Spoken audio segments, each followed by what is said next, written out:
protocole. Pourquoi ce choix fait débat? Enfin, nouvelle étoile du protocole. Nous devons analyser que ni enfin Yacine du xam-xam moo fa teg le débat refait exactement li nga xam nekk moo di surface pour dire sur les enjeux de la justice concrètement à fond.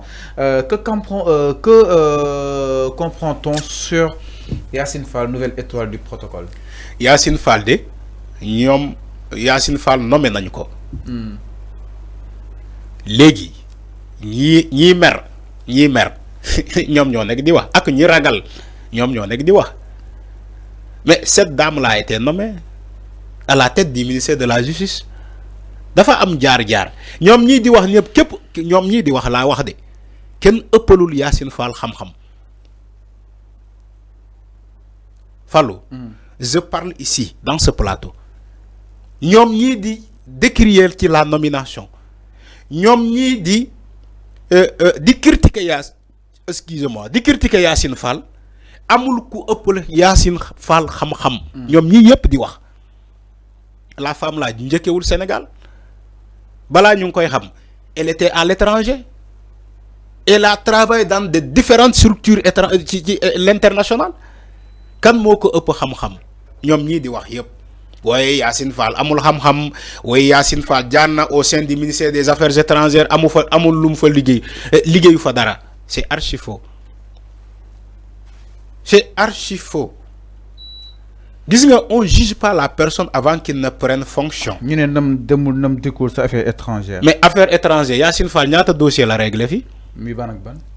yow les sénégalais leur précarité sénégalais yi nekk Mauritanie. sénégalais yi nekk Mauritanie. lu ñu doon dund ci jafe-jafe. kan moo réglé diplomatie bi. non Fallou yow da ngay teel a fàtte. résidence Sénégal Mauritanie bu ñu doon réclamer ñi naan noo 50 000 lay jar. ñu andi ko ba 5 000 francs kan moo assuré la diplomatie. J'aimerais que quelqu'un me dise parce que on parle de la diplomatie là demal nga laaj sénégalais yi nekk foofu. C'est une condition de vie ndax Yacine Fall amul lum ci jota def mais Fallou le président de la République Diomaye fépp fu mu dem à l'étranger c'est Yacine Fall qui a balisé le terrain moo njëkk a dem baliser le terrain laata président de la République di ñëw que ça soit Ousmane Sonko que ça soit ça bu leen meree la femme là vous dites des choses yoo xamante c'est tellement horrible amul. Mais Sénégalais, si nous avons un problème avec l'ambassade, ce n'est pas un problème ça. Les athlètes sénégalais, les basketteuses, si nous avons une préparation aux États-Unis, si nous avons un visa, mais Yacine Fall, elle a traité ce problème-là avec l'ambassade des États-Unis. Heureusement que le gouvernement a pris une décision tellement forte de dire désormais, on reste au Sénégal, on se prépare ici pour la compétition. Et on l'a fait. Mais au lendemain de cette déclaration, mou créé bruit, Yacine Fall a traité ce problème avec l'ambassade des États-Unis. Que l'ambassade des États-Unis gagne ben communiqué pour dire que le visa n'est pas automatique. Le visa, la façon de traiter la demande des visas, on l'a fait comme tout le monde. Comme il le fait avec les autres clients, ils ont fait la même chose avec les athlètes sénégalais. Donc, ils n'ont pas une dent contre les athlètes sénégalais, voilà, ils n'ont pas refusé le visa parce que c'est des critères, des dossiers. C'est ce que l'ambassade des États-Unis a déclaré le lendemain pour Djegelou du Sénégal. C'était pas comme ça. Et vous continuez de dire, oui, Yacine Fall, deful dara. Ku deful dara, moi, il a un bilan, kon. Elle a un bilan. Mais il y avait un problème, comment dirais-je, en Arabie Saoudite. Il y avait une Sénégalaise qui n'est que faux. Bon, tout ça, j'ai oublié l'histoire. Mais Yacine Fall, donc n'a fait tant que Diego. Amna lu mu def. Donc on ne juge pas une personne comme ça, Fallou. Même sa nomination Boubès bi. Mais pourquoi bataille miwol toujours li na xamné? Mais c'est des mécontents. Exactement. Mais Tchaouli. Mais Fallou, Tchaouli, c'est des mécontents qui le font. C'est des mécontents. Le xass Yacine Fall mu demé xelam bañ exécuter quoi que ce soit ay commandes. Tu crois que Yacine Fall doit exécuter ay commandes? Damay laaj le xass Tu crois que doit exécuter ay commandes? vous non c'est que yan lii laa doon wax ci yan. Dégg nga elle n'ose pas exécuter des commandes. Fallo c'est-à-dire qu'est-ce que tu attends d'elle? Qu'est-ce que tu attends d'elle? Fallo en termes xam nga lan laay xaar ci Yacine Fall. En termes de bilan. xam nga lan laa xaar ci Yacine Fall. fu mu Ousmane Diagne échoué moom mu réussir fa. Ousmane Diagne dafay échoué. Non Fallo. Oui. Si Ousmane Diagne avait réussi kenn du ko changer.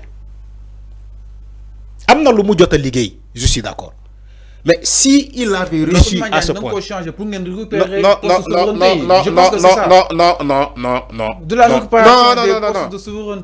non, Fallo. Ok. Il faut canaliser le débat. Ousmane Diagne, manque saluer de passage, de connaître félicitations, de connaître Djadjef. Il a été bon, mais il a des failles. Il faut le reconnaître. Mais il a des qualités. C'est un bon maïsra. C'est une personne sereine. Il est calme. Il est bien éduqué. Machallah, Ousmane Diagne. Mante suma amon dom sa ma tudé ko comme ça mu yaral mako parce que sa qualité exceptionnelle. Du yuxu de def dara. Il est calme, il est serein. Hein? Sauf qu'il n'est pas maîtrisable. Les Congolais un peu. Il n'est pas maîtrisable. Maintenant, si je suis Yacine Fall, j'attends d'elle de réussir là où l'autre a échoué. J'attends de Yacine Fall la lenteur des dossiers judiciaires. Me déclencher ces dossiers-là. On attend beaucoup d'elle. Gis nga nomination du Tacho, du Mumbai, du ay andi ay bongoman ñu teug def la fête.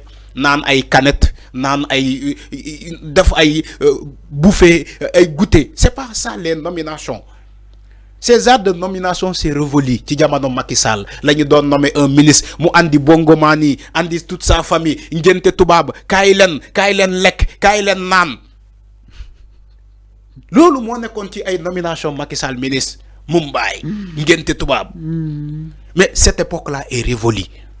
Légui képp ko ñu nommé da ngay tiit sa bop say wajur dañuy tiit. Tu sais pourquoi? Il y aura une énorme pression ci yow parce que le Sénégal c'est un peuple très exigeant. On exige. Où est la reddition des comptes? Pourquoi ça c'est jékki-jékki mu arrêté dafa arrêté non dafa arrêté sëñ bi. La reddition des comptes dafa jékki-jékki mu disparaître on comprend plus pourquoi cette réduction des comptes ñu entamé ko jékki-jékki mu freiner ñu ne non il faut que ñu def lan la ñu waxoon dialogue bi amone fi nañu def dialogue bi ba paré ñu déclencher wat dossier ba légui ça freine. Mais on comprend pas. Peut-être ñu jotoon wo keneen ñeneen non Fallo soyons sérieux. Donc depuis Mansour Faye batay amatul cap dama ne reddition des comptes dafa jékki-jékki mu freiner. Il y a même pas d'explication. Peut-être kon est-ce que dara amna on a demandé à Ousmane. On a demandé à Ousmane Diagne qui était là. Non, les dossiers marchent lentement et sûrement. Il n'y a pas de pression. Fallo. On est dans ce pays. Même si auto bi ngay daw sax dang ko wara dawal nank tay maîtriser lepp sur le moy dossier auto bi nga mom sama auto bi ma mom man ma xam nan la koy dawalé légui auto bi ma ab pour dem ngenté wala mariage ma ab ko ci sama copain là dama koy dawal ndank et sûrement parce que auto jambour la mais auto bu ma jënd man numa neex la koy dawalé parce que sama xaliss la du xaliss kenen c'est pour répondre à ton exemple.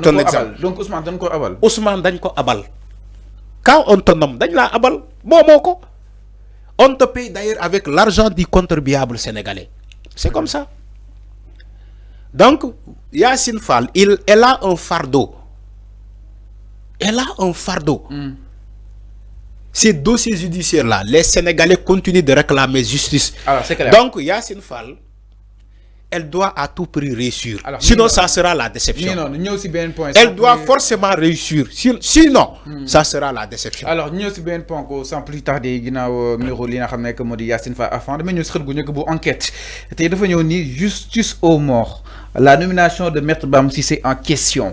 Justice aux morts à France, c'est-à-dire ñu def yoon si ñi nga xamni itam ñoo faatu jëm ci ay martyrs la nomination de Maître Bamba Cissé en question looy comprendre